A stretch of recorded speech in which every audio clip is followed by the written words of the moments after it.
Taste the Daily.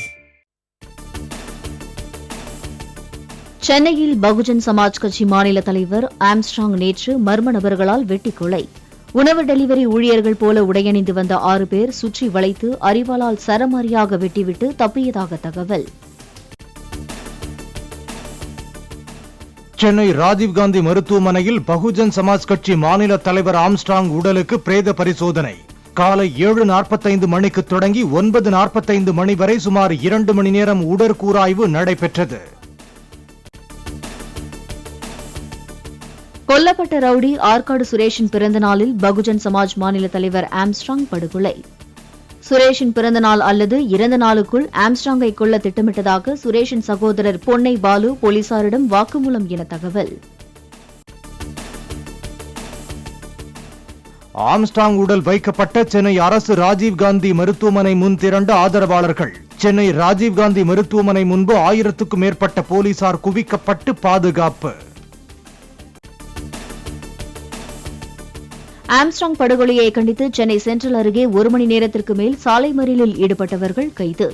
மறியலை கைவிட மறுத்து தடையை மீறி தரையில் படுத்துக் கொண்டு மறியலில் ஈடுபட்டவர்கள் குண்டுக்கட்டாக கைது செய்யப்பட்டனர். பகுஜன் சமாஜ் கட்சியின் மாநில தலைவர் ஆம்ஸ்ட்ராங் கொலையில் சம்பந்தப்பட்டவர்கள் இரவோடு இரவாக கைது. வழக்கை விரைவாக நடத்தி குற்றவாளிகளுக்கு உரிய தண்டனை பெற்றுத்தர காவல்துறைக்கு உத்தரவிட்டுள்ளதாக முதலமைச்சர் மு.க. ஸ்டாலின் வலைப்பதிவு. பகுஜன் சமாஜ் கட்சியின் தேசிய தலைவர் மாயாவதி நாளை சென்னை வருகிறார். படுகொலை செய்யப்பட்ட மாநில தலைவர் ஆம்ஸ்ட்ராங் உடலுக்கு அஞ்சலி செலுத்த நாளை சென்னை வரவுள்ளதாக எக்ஸ் தளத்தில் பதிவு.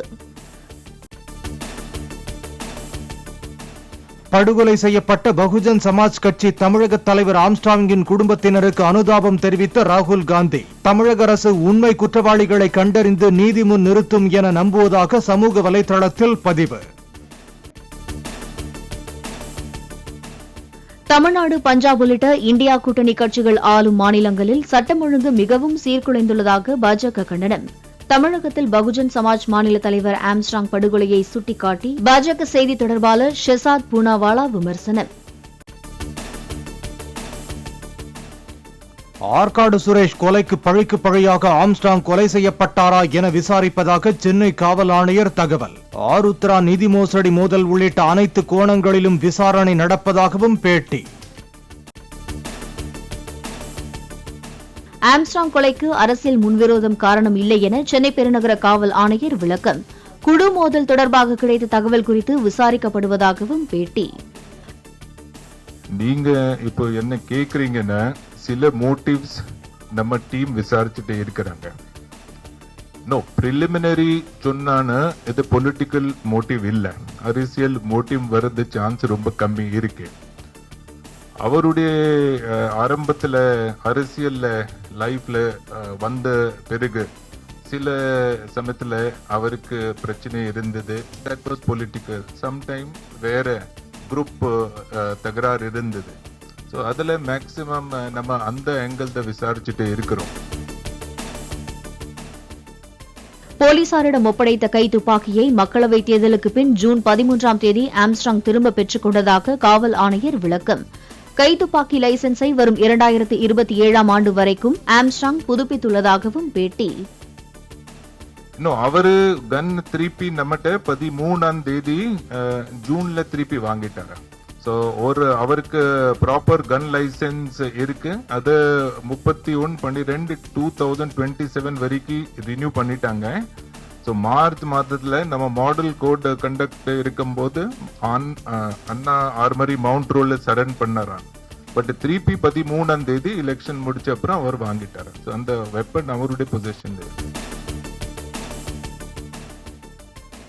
பகுஜன் சமாஜ் கட்சி மாநில தலைவர் ஆம்ஸ்ட்ராங்கின் உடல் செம்பிய மாநகராட்சி பள்ளியில் வைக்கப்பட உள்ளது. பொதுமக்கள் அஞ்சலி செலுத்தும் வகையில் பந்தர் கார்டன் பள்ளி மைதானத்தில் ஏற்பாடுகள் செய்யப்பட்டுள்ளன. சென்னை அரசு ராஜீவ்காந்தி மருத்துவமனை முன் ஆம்ஸ்ட்ராங் ஆதரவாளர்களின் போராட்டத்தால் ஸ்தம்பித்த போக்குவரத்து. மருத்துவமனைக்கு வாகனங்களில் வந்த நோயாளிகள் நீண்ட தொலைவில் இறக்கிவிடப்பட்டு சிரமப்பட்டு நடந்து சென்றனர். ஜூலை 23ஆம் தேதி தாக்கல் செய்யப்படுகிறது மத்திய பட்ஜெட். ஜூலை 22ஆம் தேதி முதல் ஆகஸ்ட் 12ஆம் தேதி வரை பட்ஜெட் கூட்டத்தொடர் நடைபெறும் என மத்திய அரசு அறிவிப்பு. அசல் கட்டுப்பாட்டு கோடு அருகே நிலைநிறுத்தப்பட்டுள்ள சீன வீரர்களை எதிர்கொள்ள இந்திய ராணுவத்திற்காக புதிய ரக பீரங்கி வடிவமைப்பு. செங்குத்தான மலைப்பகுதியிலும் நீர்நிலைகளை கடந்தும் செல்லும் வகையில் குறைந்த எடையில் உருவாக்கியது DRDO. சென்னை வானகரம் ஸ்ரீவாரு வெங்கடாச்சலபதி திருமண மண்டபத்தில் தமிழக பாஜக தலைவர் அண்ணாமலை தலைமையில் செயற்குழு கூட்டம். மத்திய அமைச்சர் சிவராஜ் சிங் சௌஹான், இணை அமைச்சர் எல் முருகன் ஆகியோர் சிறப்பு அழைப்பாளர்களாக பங்கேற்பு. சென்னை வானகரத்தில் நடைபெற்ற தமிழக பாஜகவின் செயற்குழு கூட்டத்தில் 7 தீர்மானங்கள் நிறைவேற்றம். கள்ளக்குறிச்சி கள்ளச்சாராய விவகாரத்தை CBI விசாரணைக்கு மாற்ற வேண்டும் என தீர்மானம். போதைப் பொருட்களின் கடத்தல் மையமாக தமிழகம் மாறியிருப்பதை தடுக்கும் சக்தியை திமுக அரசு இழந்துவிட்டதாக பாஜக செயற்குழுவில் தீர்மானம்.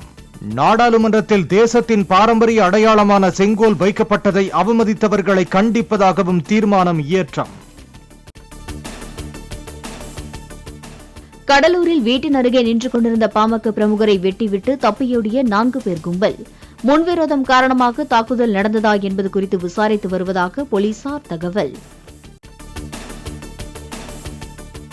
மத்திய அரசின் 3 புதிய குற்றவியல் சட்டங்களை எதிர்த்து திமுக சட்டத்துறை சார்பில் சென்னை எழும்பூரில் உண்ணாவிரதம். திமுக மூத்த வழக்கறிஞர் NR இளங்கோ தலைமையில் நடைபெறும் உண்ணாவிரதத்தில் கூட்டணி கட்சி தலைவர்களும் அமைச்சர்களும் பங்கேற்பு. மும்பையில் களை கட்டிய முகேஷ் அம்பானியின் மகன் ஆனந்த் அம்பானியின் திருமணத்திற்கு முந்தைய சங்கீத் நிகழ்ச்சி. திரை பிரபலங்கள், கிரிக்கெட் நட்சத்திரங்கள் உள்ளிட்டோர் பங்கேற்பு.